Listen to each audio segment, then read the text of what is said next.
такое название. Гавань. Военная техника. Гостиница «Гавань». Это единственное, где мы можем сегодня разместиться.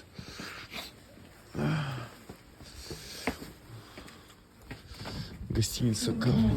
Мои 5 миллионов подписчиков вот в такую махалупу приехали. Тут вот зубную пасту можешь, щетку купить.